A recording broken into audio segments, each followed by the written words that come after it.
conversation. I mean, what do you think? Is it the start date of the dawning of a new age of humanity, or just another 9 to 5 work week? Because I've been waiting to buy my Christmas presents. Well, I mean, I don't think that we're going to blow up or the world's coming to an end. Although, my little conspiracy theory mind goes, if something is going to happen, I could see the government going, hey, well, that sounds like a good day, hit the red button. But as far as what's happening organically, I don't think so. With that said, there are, I'm going to say, so many people, okay, everybody, at least in the United States, that have really been holding their breath for the last couple of years. And I'm looking for us all to have the opportunity to finally exhale and start breathing again and move out of this place of fear that we have been held captive to, so that we can actually have another day. It will be the dawn of another day, on that level, because we will be free from that level of oppression.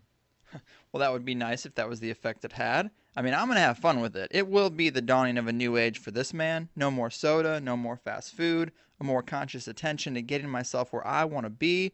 So it's really just a choice. And on a personal level, you can decide if the minds were right. Kind of like a New Year's resolution, but it lasts your whole goddamn life, not just halfway to Valentine's Day. You know what I mean? Well, I think, December 21st this year is going to be more pivotal, definitely much more remembered than New Year's Day this year is going to be. Well, yes, I hope at least that is true. But I do wish it was treated more like a global near-miss car accident where, you take a breath, you wipe your brain, you're like, man, okay, now where do we want to go? If we're living our life, what do we want to do with it? Instead of waiting for this cosmic event to happen, this predetermined event where we're rescued from our predicament. And, the whole thing, it just seems like no one's talking about it. It doesn't seem to be out in the collective unconscious like I really wanted it to be and hoped it would be. But really, it is. Think so? One of the things about it, like not that long ago, Harold Camping came out with these predictions that, the rapture was going to happen and, the apocalypse was going to begin. And there were circles of people that had heard of his predictions. But I think the 2012 thing has really gotten enough airplay, even in commercials, that there is an inkling, I think just about in the United States, especially, that most people, the majority of people, have heard something about it. And when you have something that they put out there in this manner, regardless of what you think is going to happen, there's still that little shred of, well, the world could end, Armageddon could begin. I mean, because we don't know. It's, and so there's what we believe, and then there's still that where we doubt ourselves. Yes, I hear you. And I want to switch gears a little bit to talk about your book, The Reason Why You Are Here. But before we do that, tell me a bit about this medical intuitive thing. That's your 9 to 5, you say. And what kind of effects have you seen? Is this energy healing? What's going on here? Well, I mean, medical intuition is a assessment tool. So it's like going and getting an X-ray or an MRI, in a very classical, traditional look at it.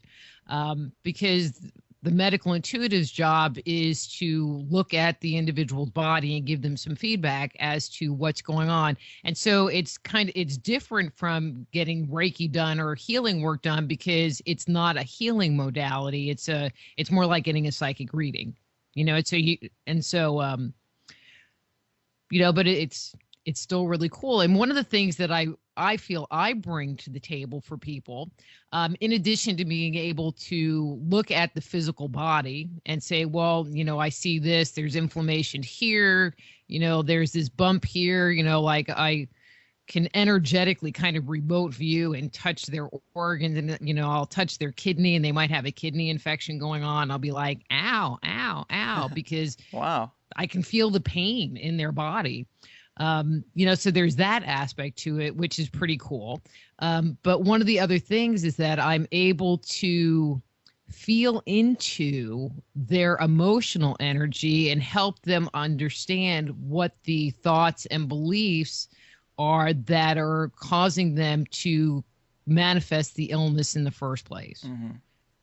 I believe that 80+% of all illness or stuff, there is a psychospiritual component. I mean, there are things called colds and viruses Right. that you get a cold, you get a Yes. virus, you break your leg.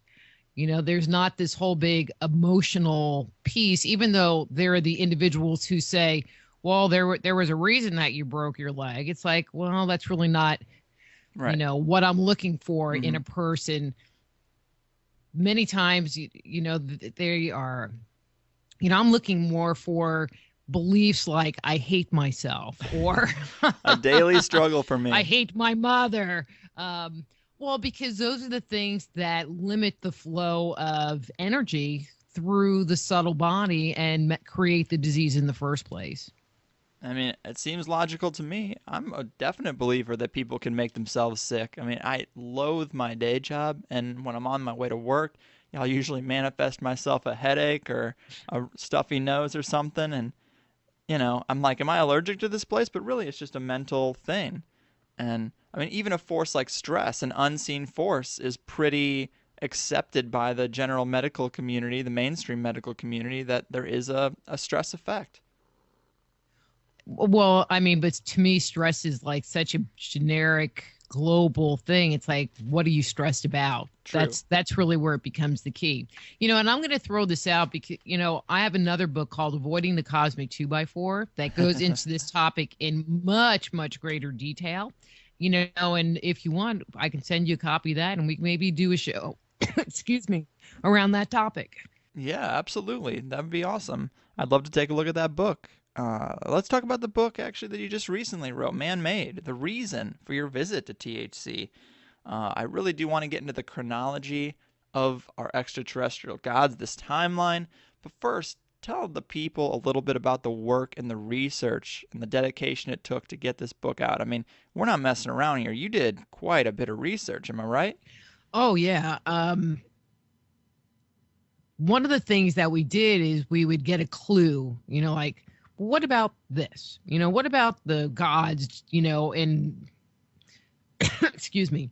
Um, and we would just follow the clue and follow it. And then, you might find a clue taking you over to this area. And so we'd follow that clue. I mean, because you would end up hitting some kind of a wall or a dead end, or it would just end. You would find, more than enough information than you need to really answer the question that you have.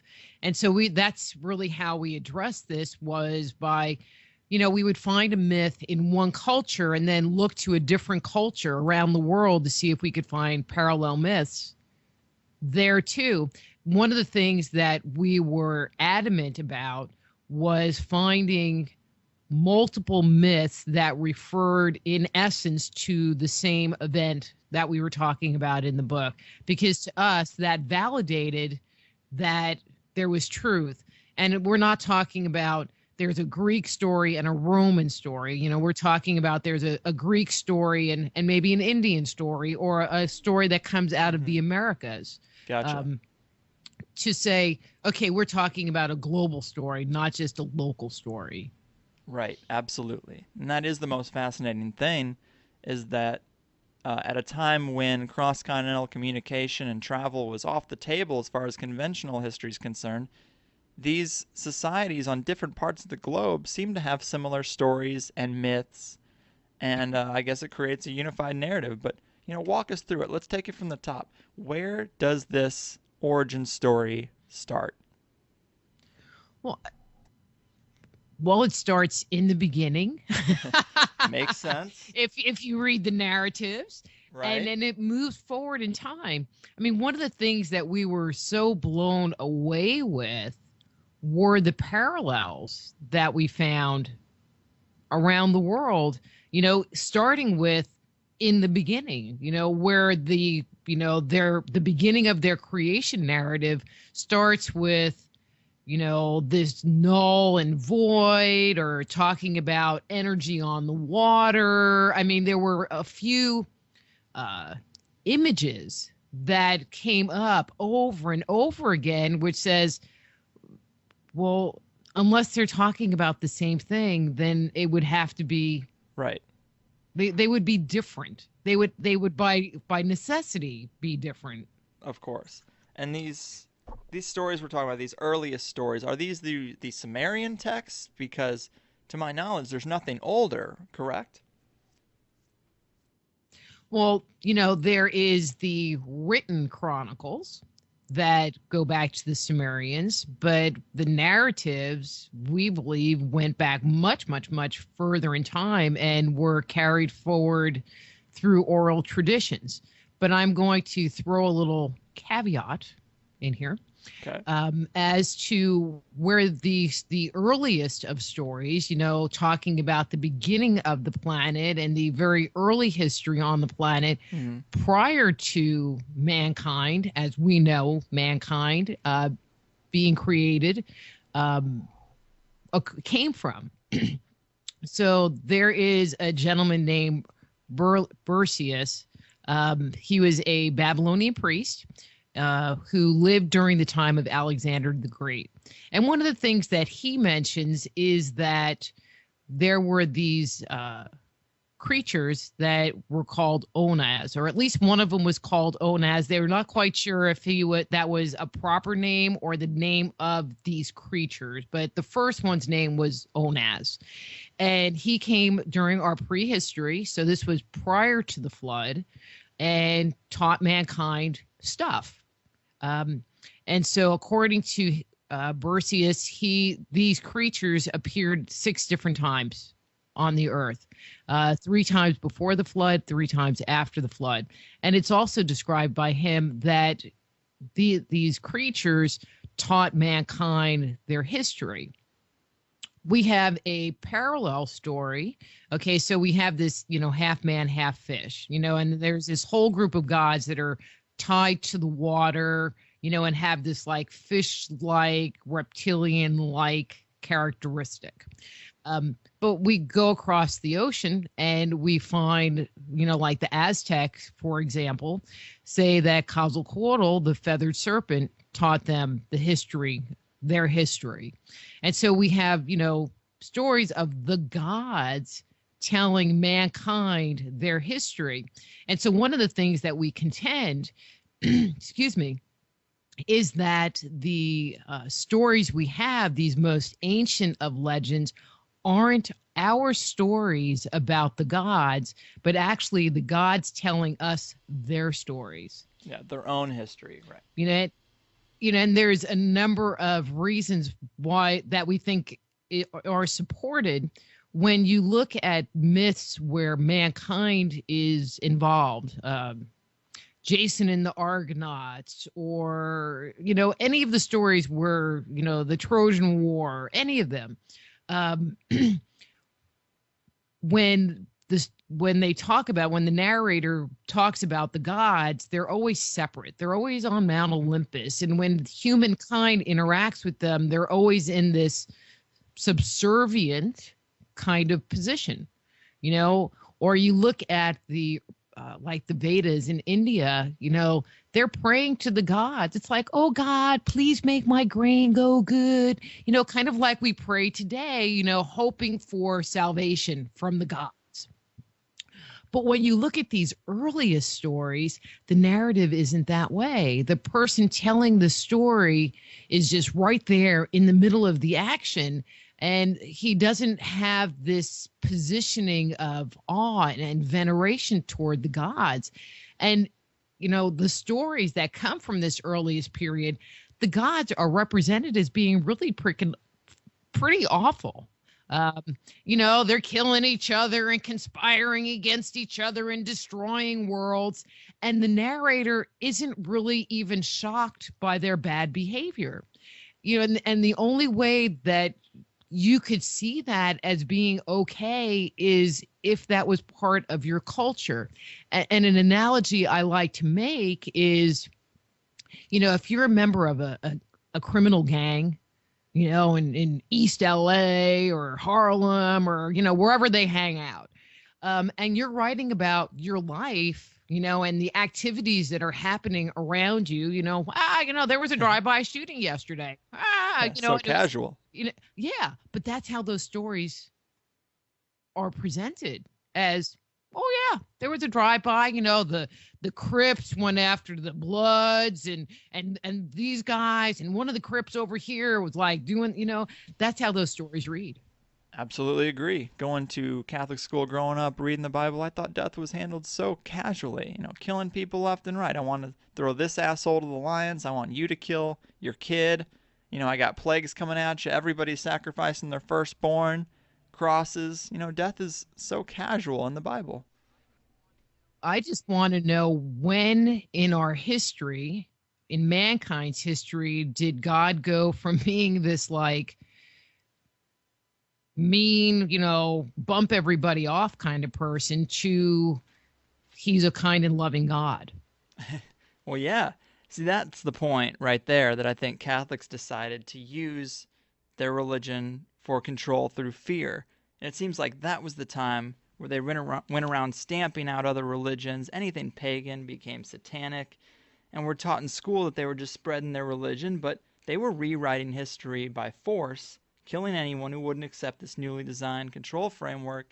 That to me is why there's such an emphasis on record destroying. That's the one thing I remember from school is everywhere they came through, just destroy those records. I mean, that's something you'd need to do if you were trying to rewrite their history. And then you make God a jealous, angry, power-hungry monster, and then you force people to try to identify with that, creating a huge internal conflict and creating an excuse for bad behavior. Well, that's what we reward in this society. And I don't know. I don't know. To me, that was more about that. Oh, I totally agree. I mean, fortunately, there are still some ancient sources that are left, that have come down to us.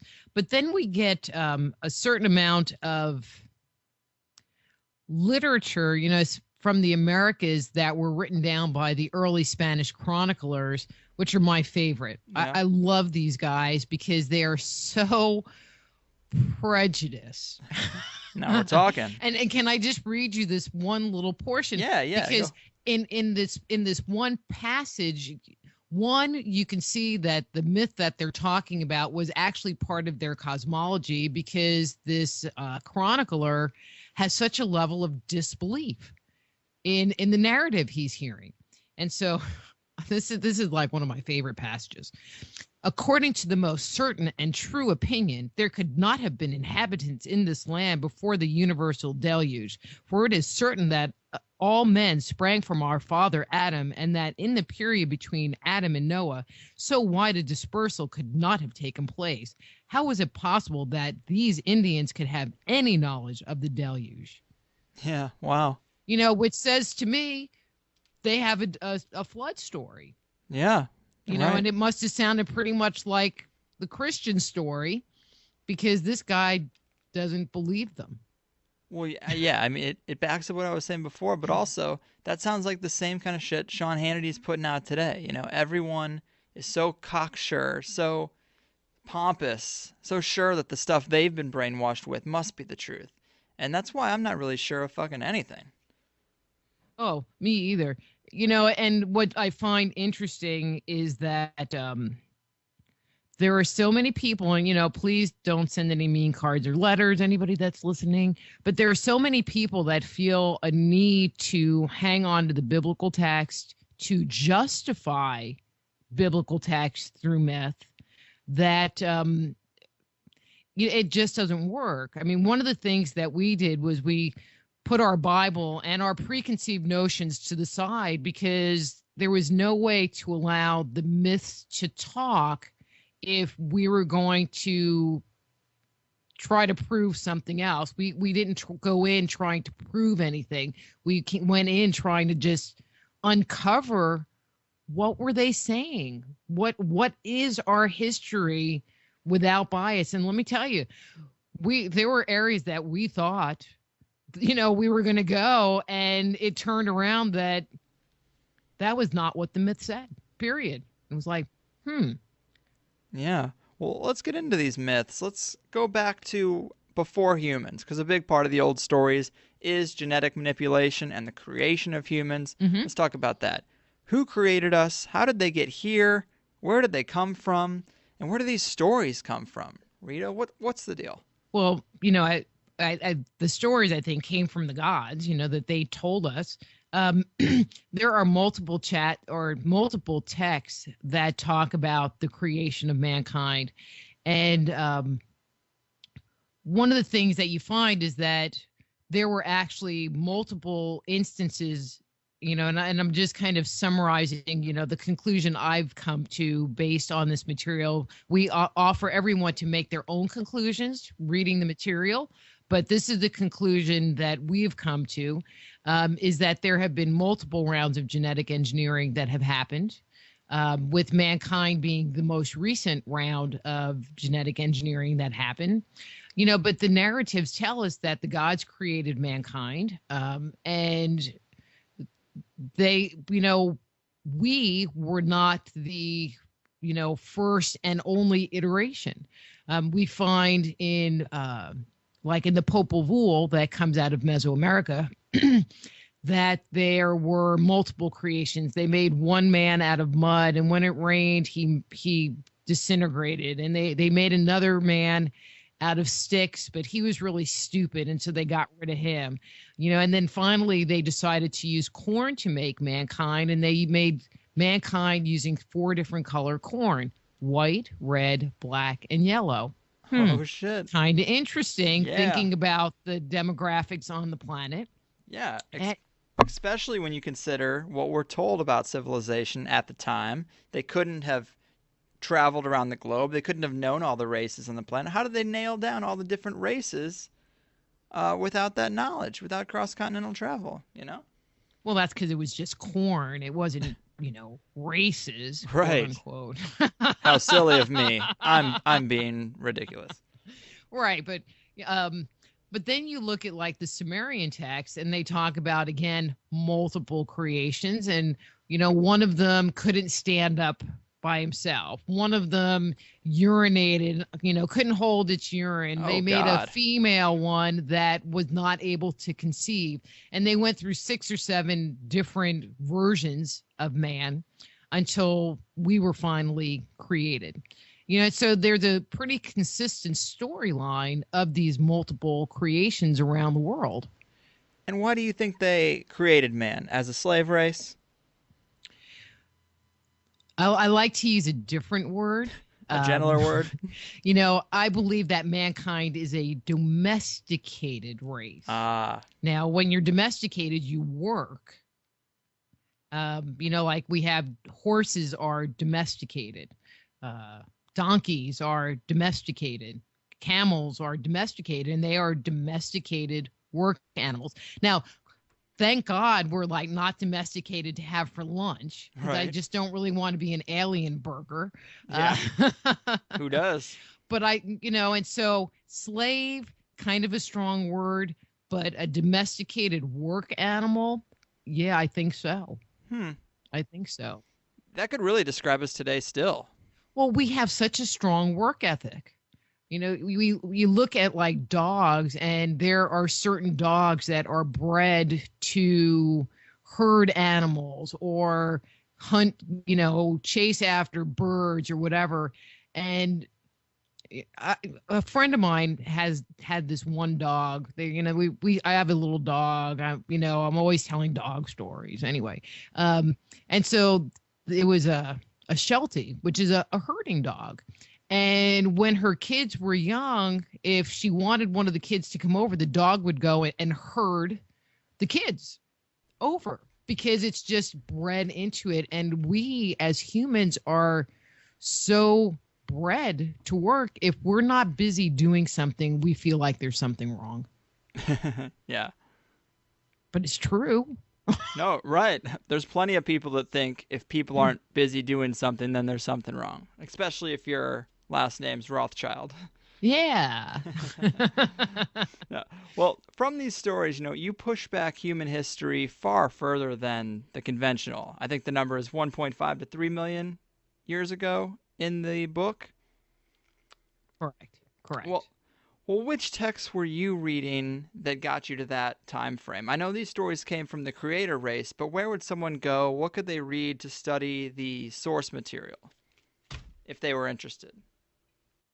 Well, one of the things that we did was look at the mythology and then go, where does that place us in, human evolution, of what we know of human evolution? I mean, there are a lot of authors that say, oh, well, there was the alien intervention at like 40,000 years ago or 100,000 years ago. I mean, they throw a bunch of dates out.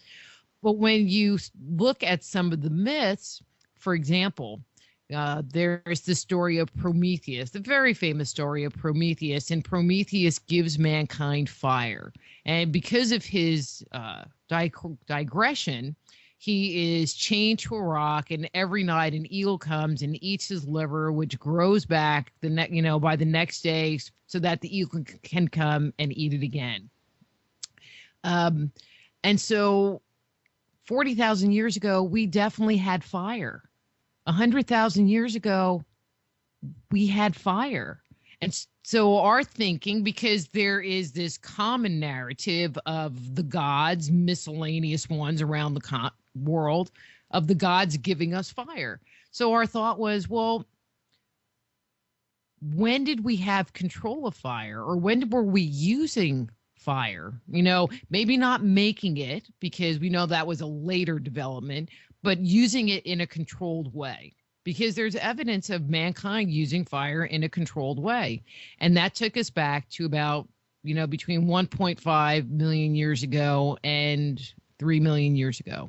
One of the other line in myth is that they gave us tools to work with.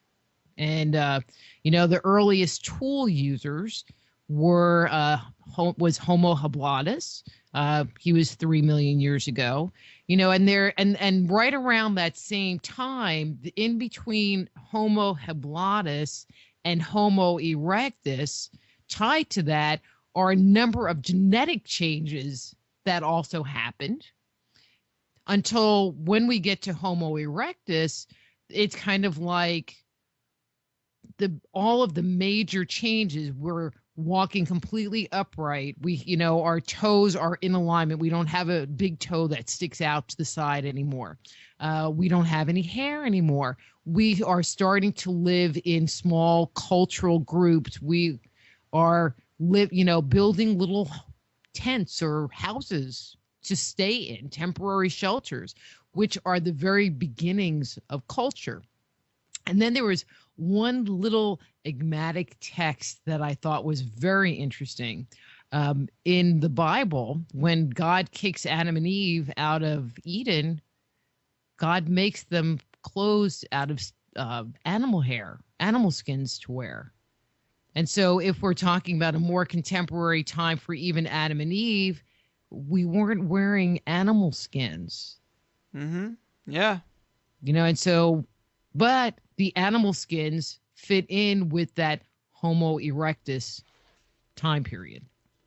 Yeah, that's what's so interesting and awesome about these old texts and myths, is that we're taught that they're just stories, but when you lay them out on the timeline, they might show a little bit of truth. I mean, I just finished Philip Coppin's new book, and he talks about the Iliad and the Odyssey. That's his example. And for so many years, people thought Homer was just making up stories, but they found some geographical evidence and locations that fit the descriptions of Homer. And, we figured out Troy was a real place. And so you wonder how much of it is just an historical account. Mm-hmm. But then you got other parts of the stories that get really weird, with a guy getting his liver eaten out every day.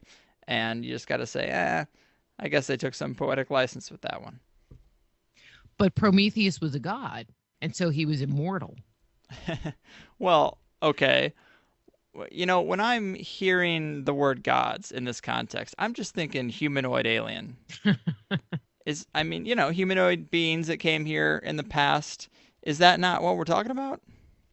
Well, I think that the original progenitor gods that came here, which goes back even further than the 3 million years ago, were definitely alien. It seems pretty clear to me, at least, that they came in some kind of a ship. But from that original group, there have been a number. I have to sit here and count here.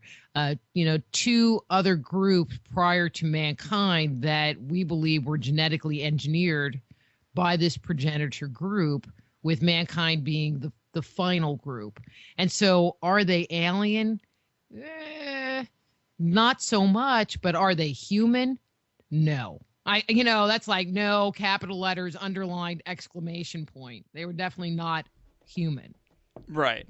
Are you we talking like a transdimensional, multidimensional being, like beings of light, that kind of I thing? mean, really hard to say. You know, one of the later groups that were created, actually three groups. I'm going to take that back. There were three groups prior to man. One of the groups that was created were the giants. Now, there in mythology, there are two sets of giants. There were the Titan giants, which, I like to joke around. They're big, like they can pick you up and bite your head off big. Jesus. They were giant Yeah. giants. And then there were the 7 to 9 foot, 12-foot giants that we're hearing a lot about these days, and they're finding bones, but they were much more recent. They were around during this period of Adam and Eve and the flood, and, they got annihilated during the flood. And I love how so many multiple cultures have flood stories, stories of battles in the sky, stuff like that. But it gets real hazy for me because it's never really laid out in a timeline. So let's say you got this first group of aliens who come here. They start trying to create a worker race, a domesticated man, and they end up making us. What's next? They start entering our women, mating with the women they find fair. Is that the next milestone? The next bullet point in the story? Okay, so they make us, so we have like the Adam and Eve story, and they're kicked out of Eden. Okay. Okay. And I'll just use the biblical narrative here because there were people that were on the land, and this isn't just biblical, but the gods are getting pissed off because they're not worshiping them or venerating them in the way that they wanted. They were really picky about that. In the biblical narrative, the reason of the flood is because the sons of God mated with the daughters of men, and brought forth the men of renown. Now, I just want to like throw this out there because there are a lot of people that claim that the offspring of the sons of God and the daughters of men are the Nephilim. They are the giants. And I highly, highly, highly disagree. Because if you read the narrative, what I was talking about just a second ago earlier was that the giants, the earthborn, the Nephilim, were in existence prior to the creation of Adam and Eve. So if you read the line, in those days, the Nephilim walked the earth. The answer would be yes. In those days, the Nephilim walked the earth. And so, how could a group that was already in existence be born out of the torrid relationship between the sons of God and the daughters of men? True. How, Okay, now. Wait. okay. However, Well, sorry, but how did the Nephilim get here? Were they already well, they were here? already here. They Okay. were in Greek mythology. The Earthborn were born of the blood of the castrated Uranus that fell on the earth. Oh my God. So they were yet another genetically manipulated group. One of the things that we believe is that the earlier gods, the Titan gods, the giant gods, and the other ones that came before them were not able to live on the surface of the planet. That there was some issue, we think it might have been something having to do with ultraviolet radiation. But they did not live on the surface because all of the stories refer to them living in the sky, living deep beneath the water, or living deep within the earth. And there really aren't stories of those earlier gods walking on the surface of the planet. Yeah, that's an interesting aspect because a big criticism of the alien conspiracies of today is you've got these stories of both the good aliens trying to influence us to take care of each other and the planet from behind the scenes, and also the evil David Ickean reptile aliens that enslave, control, and reign over us, also from the shadows. So it is interesting that even in the old text, they weren't just out in the open all that much. Seems to be a common thread that's been going on for a while now. Hmm. Well, and it was interesting. I've already have 2 pages of notes for a revised and expanded edition because I'll be talking to someone or be in the middle of an interview, and someone will throw something out like, "Well, have you heard this?" And I'm like, "Hmm, no, but let me make a note so I can go research it because we took it as far as we could go." But then you get people that are, will throw, like somebody was saying, Edgar Casey talked about genetic engineering in Atlantis, which, I have some beliefs about the nature of Atlantis in the first place, but that was yet another tie, another parallel from another source. Anyway, um, Well, what do you think about Atlantis? Because I've had several guests talk about their Atlantis theories. Do you think it was just a culture that was slightly more advanced that passed some of their knowledge on to the Egyptians? Because that seems to be the most common belief. well, see, you read the book, so I think you're going to like this. I mean, obviously, we did not address it in the book. Right.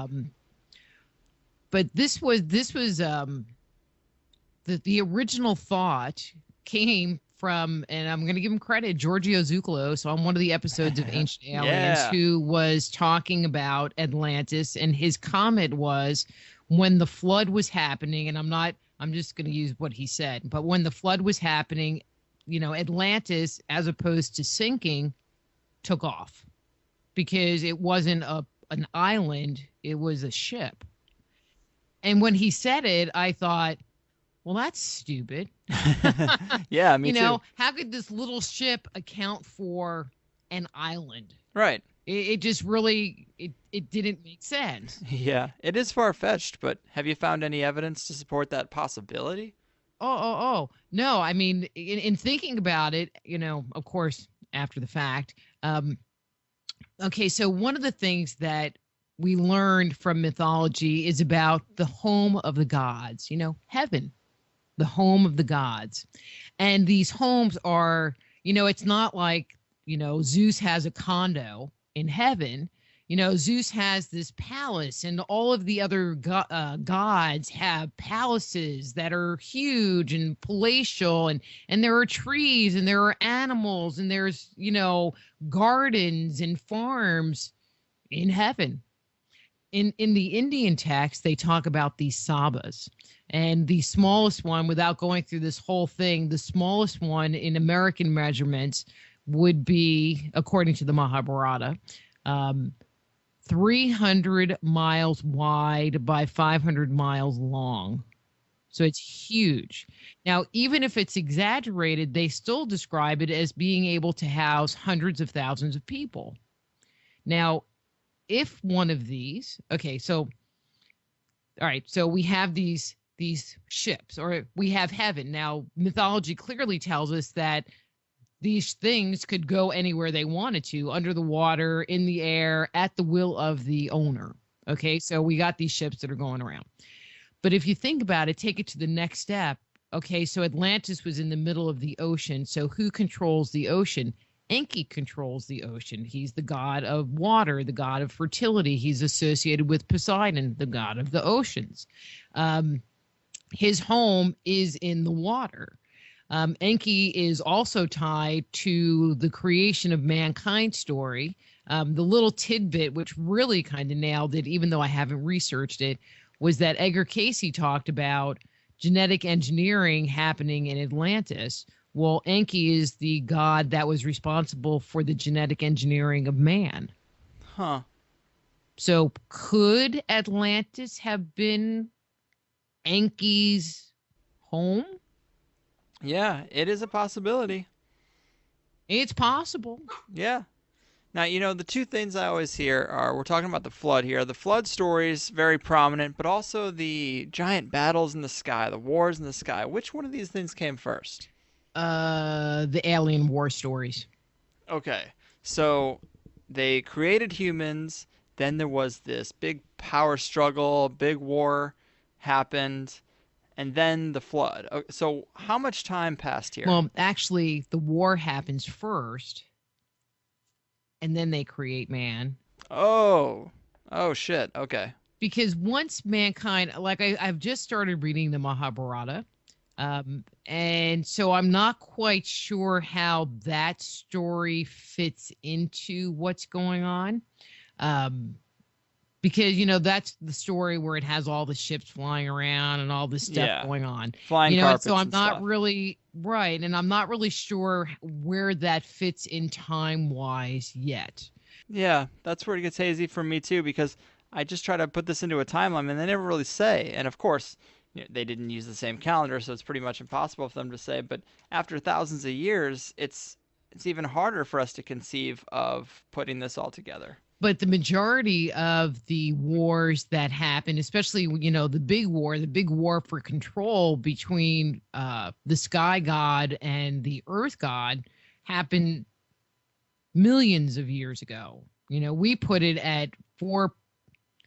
I have to sit here and think for a second. 450 million years ago. Wow. 432 million years ago. Okay, so where does that number come from? Because that's such a long time ago. Well, one of the things that you find is that there is, okay, let me just throw this in. So there's the original race of gods, the progenitor gods who create a race of beings who are the Titans, those giants that can bite your head off. And so they're in control. They're in control of the earth. And so another group, which is the sky gods, now want to have control over the earth. And this is where we have this giant war that happens. Now, tied to this story of an epic battle is, one of the things we did was we looked for commonalities within the narrative. There was a flood. This period is known as the Golden Age, and there were these like taglines in narrative. And one of the things that we used to identify this war, because there were multiple wars, was the tagline that says, and then the gods put the sun, the moon, and the stars into the sky. Okay, so that gave us the placement. Okay, but one of the things that is also tied to this story is about terraforming the planet. And so Tiamat in Sumerian literature is killed by Marduk or Enki or Enlil, and her body is cut in half, and her, half of her body becomes the surface of the earth, and it becomes the mountains and the trees, and her blood becomes the water, which sounds like it was terraforming. But when did all of that happen in the chronology of the planet? When were trees created? When did life move from under the water to the surface of the earth? And it all happens around that 4.5, 450, 430 something million years ago. And so that is why we put it at that period. And what was interesting is when I started researching that period, because they talk about the mountains and the land being built, during that time, the earth was really, the bulk of it was covered with water. And that was one of the biggest periods of mountain building on the planet, was during that period of time. Right on. So, okay, we got the flood. Is that the time when most of these alien races, these other races, left the main stage after this giant water cataclysm? Very much so. I mean, they definitely backed off into the background. One of the things, it gets a little sketchy in parts. But one of the things is that we feel like the gods, by necessity, had to back off because there was, so many died because of the flood, because, they all didn't get off the planet. And so because there aren't that many in numbers, mankind was pretty much left on his own. And, so we believe that the gods came back and, taught mankind stuff. taught mankind civilization, taught mankind all of this stuff, and just kind of worked in the background. And that's, um, because there's kind of a blank period after the flood, until like civilization that happens, unless you go with that, the flood happened 6,000 BC. Well, let's take a second here because this is December of 2012 after all. And if you think of time as secular, if we did have a huge global disaster, what would happen? Well, the world's elite would be protected in secret underground bunkers that we can't get access to. Then, when the smoke and chaos cleared, they could come out and establish an economy and a society and start their reign all over again. So I could see really how that could be the reality. But it would be such a long time for these bloodlines to maintain power in secret. However, well, no, I'm not necessarily disagreeing with you, but I have a little however. Let me have it. The ones that are in power are not the underground ones. It's the sky gods. Who do we venerate? Who do we look up to? Who, you know? Yeah, just the phrase "look up." It's not the underground ones. Right. Up is good, down is evil. They're vilified. They're evil, incarnate. Yeah, well, history's written by the winners. That's right. Exactly. Not a very popular thought, but yeah, I think it's true. I mean, I feel like, even in mythology, that fertility god, the one that's associated with the creation of mankind, and teaching mankind, which was why the angels, quote unquote, fell, uh, is usually associated with the Enki character, and that he's a trickster, which in and of itself has kind of a bad connotation that he's doing something bad. But the reality is that that character that was looking after mankind's best interests, and I feel like that person was acting from their conscience versus acting from a place of power and control. Well, not to take this into a weird place, but yes, history is written by the winners, so if Lucifer lost a great battle, then of course he would be written as the enemy, and sometimes I wonder if there's not at least a little of that going on in our historical accounts of World War II. Because yes, Hitler was a bad guy, killed a lot of people, but the side I'm interested in, the aspects I care about, is the occult stuff that I've heard about. I mean, there are a lot of parallels to me between ancient alien bloodlines and seeking to bring that back through breeding a master race. Mm-hmm. It seems like in Hitler's inner circle there was a belief in the occult and resurrecting ancient technologies, but our side has done such a good job as painting him as just an evil monster, and it seems like it could be a convenient tactic to take the focus away from those ideas and just say, look, he was an evil racist, and if you start looking into this, you're an evil racist too, so don't do it. But do you think there could be any connection between the Nazi concepts of a master race and some belief that they were only trying to get back to that pure Nephilim bloodline? I mean, it could be. I mean, I think that, and this is one of the topics that I have planned for yet another book, which is going to look at the underworld as well as ritual and prayer, because even when you go back to some of the very early myths, there is this requirement by the gods. So we have the progenitor gods, and they create, their first race of beings. But there are issues about veneration, about ritual, about sacrifice, and I don't understand why. And I there's something there. There's something so there. Anyway, I forget what the question was. No big Sorry. deal. I was just getting weird with the Nazis, but there is a split in the way that we see the past because you have some who describe these ancient cultures as more harmonistic. They had superior technologies that were more natural. They were able to move these huge stones, framed societies were almost framed as like a paradise. And then you have a more mainstream idea that people were barbaric, performing human sacrifices before breakfast, lunch, and dinner, dropping virgins in the volcano. And I just wonder, what were they really like? But the joke is that human sacrifice was done all over the world. I mean, it's not just, the Europeans just hadn't done it in a long time. So, they're pretty judgmental about that. And even, you were talking about Hitler, the eugenics movement, which was about, selectively breeding individuals, which shocked me, originated in the US. Really? I think that's news to me.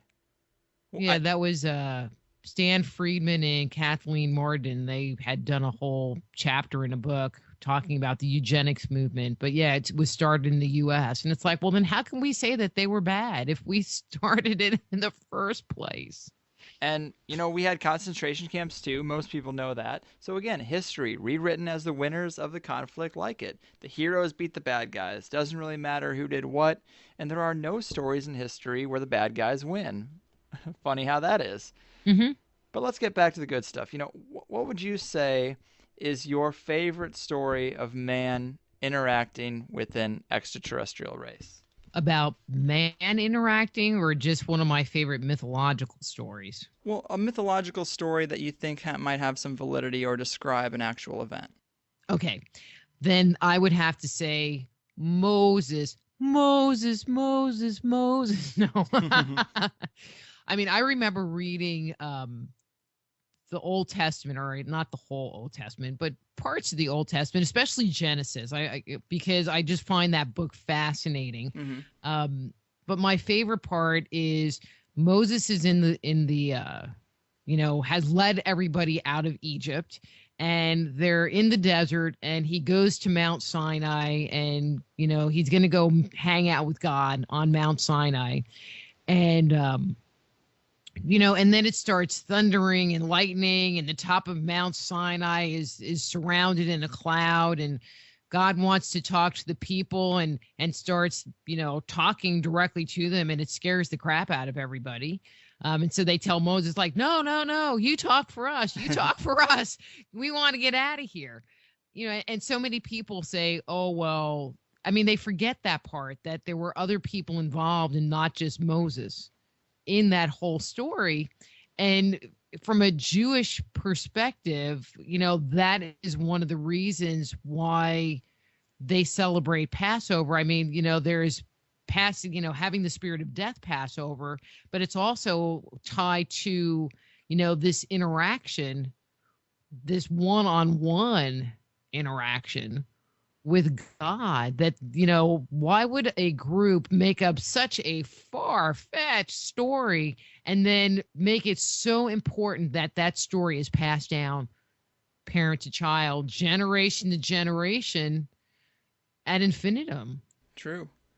And another weird thing that comes up a lot in these cultures is stories of a return. Even the Jesus story, he's supposed to return. Quetzalcoatl is supposed to return. What's up with that? Do you think that there is a return coming? Do you think there's any validity to that? There is definitely a consistency of that storyline. And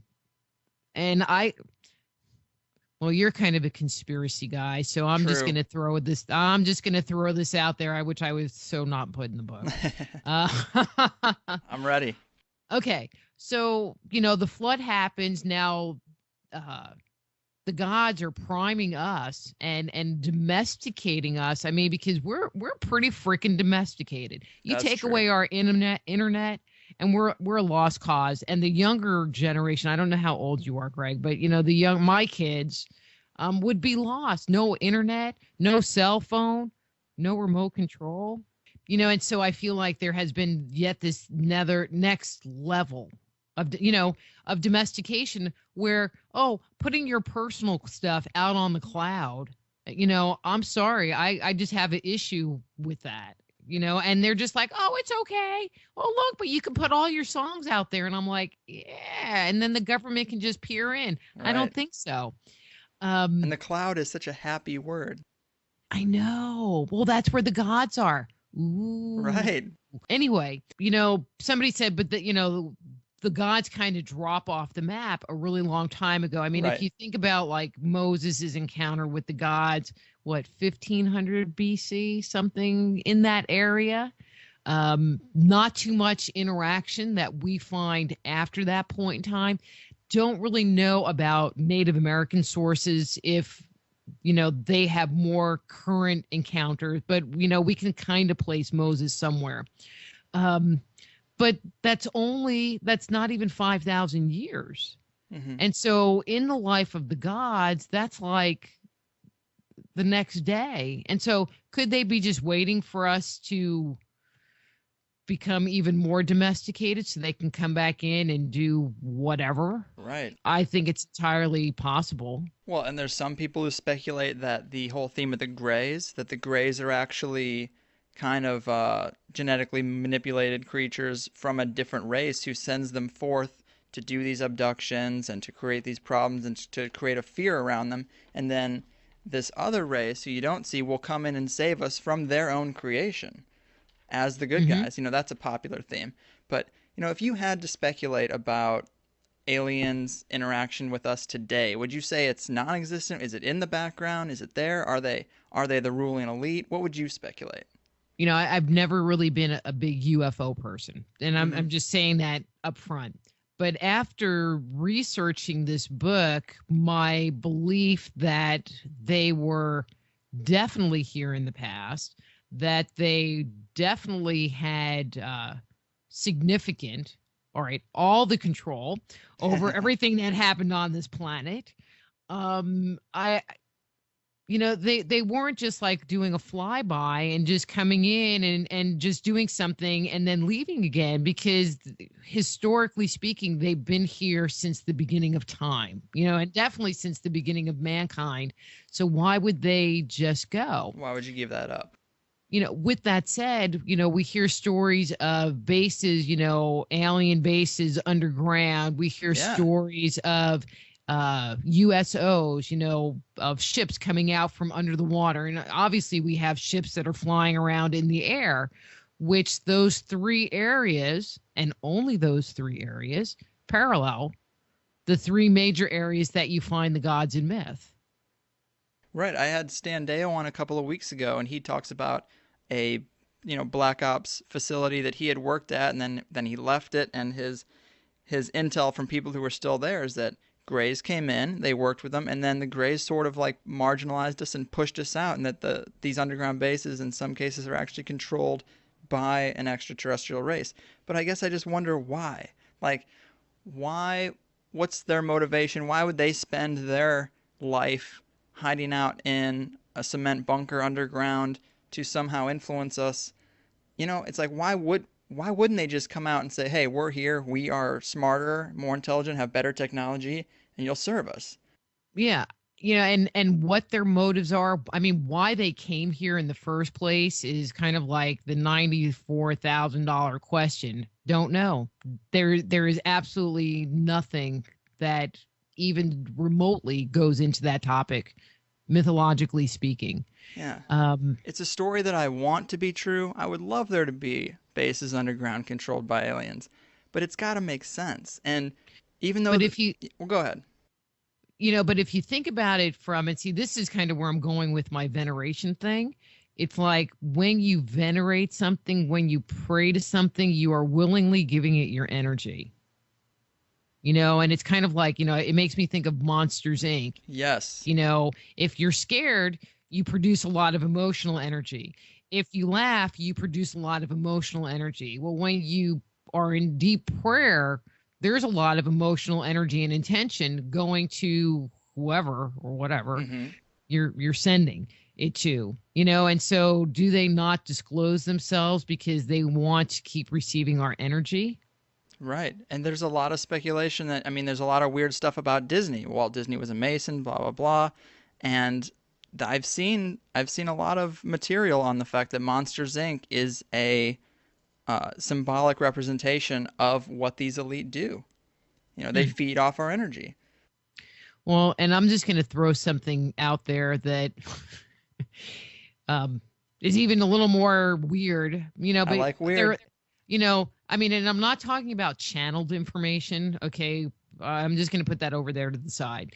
Um, but there is, I mean, my origin comes out of the new age community, even though, or, at least that's what I do for a living, and that's where I was for a very long time. Um, and there's the whole concept of listening to your inner voice or listening to your higher self or communicating with your spirit guides, that whole genre. And I've, okay, so I get very dirty looks from people when I make this comment, but it's a valid point. I'm sorry. But how do you know who your spirit guides are? I mean, hopefully they're giving you good information, but if you're listening to them, and I mean, I listen to my guides, I listen to, the direction. I mean, I laugh. It's like, well, people go, well, why'd you write this book? It's like, well, they told me to. Yes. So, and so if I'm allowing these beings, God, spirit guides, or whoever to control my life, Right. That's the same thing that they were talking about. well, who are they? And is it really like God, or is it these extraterrestrials, pushing me into their agenda? I don't Right. know. Always good to be skeptical. I don't know that I want to know. Yeah, it is a weird thing, but I do love the book. I love that you kind of stayed away from the geological formations because we hear so much about them and just focused on the mythology because there's some fascinating old stories, and I love to hear them, but it's so tough to really see like these things are passed down for thousands of years within the tribe. Like it's like a long game of telephone. It just seems weird to think that uh, their accuracy would still be intact. I hope it is. hmm Well, but I mean, I think that they are. Um, I mean, I think that they are. I mean, obviously, there are differences that happen in one area to another. Um, and then there's translating issues. I mean, there are issues, but I feel like the story was actually much bigger and much richer than what we have. And some groups kept this piece, some groups kind of overlooked this piece. But when taken in whole, I think you get a much bigger and richer picture of what was going on. One of the things that people have commented on, is they have just really appreciated that someone has gone through all those dry and dusty books that normally just sit on your shelf because nobody wants to read them. Hmm. Yeah. and made, took the material and one put it together, but also make it in a very readable format. Because we made a very sincere decision right up front to not have this book be academic in tone, but be very reader friendly so that you enjoy reading it, like reading Aesop's fairy tales. You enjoy reading it and not, like you're taking a college course, which would be boring. Well, I mean, I've taken a lot more boring college courses. I wish that was a course offered. You know, I might have stuck with school if that was the case. Yeah, me too. Oh, wait, I did. But that was because those guys kept telling me, you need to go back to school. Go back to school.